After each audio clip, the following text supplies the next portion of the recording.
Hello friends, welcome to Harish kitchen. இன்றைக்கி நம்ம என்ன பார்க்க போகிறோம் அப்படின்னா, ஒரு நாட்டுக்கோழி மிளகு வறுவல் தான் பார்க்க போகிறோம். ரொம்ப ஈஸியாக சிம்பிளாக எப்படி செய்கிறதுன்னு பார்க்கலாம் வாங்க. ஃபஸ்ட்டு நாட்டுக்கோழியை நல்லா மஞ்சள் உப்பு போட்டு நல்லா வாஷ் பண்ணி எடுத்து வச்சுருக்கேன்.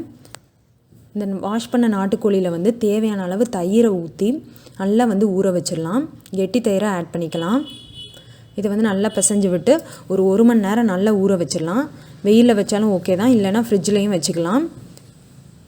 எதுக்காக அப்படின்னா சிக்கன் நல்லா சாஃப்டாக வரும். நாட்டுக்கோழி நல்லா சாஃப்டாக நம்ம சாப்பிடும்போது நல்லாயிருக்கும், அதுக்காக தான். ஸோ இப்போ ஊற வச்சு எடுத்து வச்சாச்சு. இப்போ கடாயில் எண்ணெய் ஊற்றிக்கலாம். எண்ணெய் நல்லா காஞ்சதுக்கப்புறமா கொஞ்சம் சின்ன வெங்காயம், அதுக்கப்புறம் கருவேப்பிலை, கொஞ்சமாக இஞ்சி பூண்டு பேஸ்ட். இது நல்லா இஞ்சி பூண்டு பச்சை வாடை போகிற வரைக்கும் நல்லா வறுத்துக்கலாம்.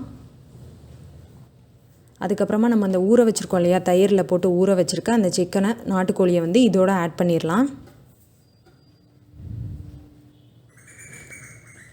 இப்போ நல்லா ஒரு பரட்டி விட்டுட்டு இதுக்கு தேவையான அளவு மிளகுத்தூள் ஆட் பண்ணிக்கலாம். நான் 2.5 ஸ்பூன் மிளகுத்தூள் போட்டிருக்கேன். ஸோ நான் 1/2 கிலோ கிட்ட சிக்கன் இருக்கும், அதனால தான். அதுக்கப்புறம் ஒரு 1/2 ஸ்பூன் ஜீரகத்தூள், அதுக்கப்புறம் 1 ஸ்பூன் மிளகாய்த்தூள், அதுக்கப்புறம் ஒரு 1/2 ஸ்பூன் கரம் மசாலா, அப்புறம் தேவையான அளவு கல் உப்பு ஆட் பண்ணியிருக்கேன். இதை நல்லா பரட்டி விட்டுட்டு தேவையான அளவு தேங்காய் பேஸ்ட் நான் அரைச்சி வச்சுருக்கேன், அதை இதோட ஆட் பண்ணிடலாம். கொஞ்சமாக ஆட் பண்ணாலே போதும். அப்புறம் தண்ணி ஆட் பண்ணி நல்லா கொதிக்க விட்டுருங்க. இது சட்டிலே நம்ம வடச்சட்டியில் கொதிக்க வச்சோன்னா ரொம்ப நேரம் ஆகும். ஸோ நம்ம குக்கர்லேயே 5-6 விசில் கிட்டே நம்ம விட்டுட்டு அதுக்கப்புறம் நீங்கள் சட்டிக்கு மாற்றுறனாலும் மாற்றிக்கலாம். ஸோ நான் அந்த மாதிரி தான் பண்ணியிருக்கேன்.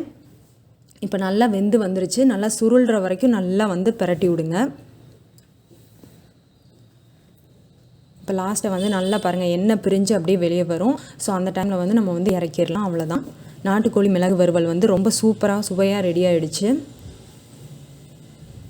எண்ணெய் பிரிஞ்சு வந்துருச்சு பார்த்தீங்களா?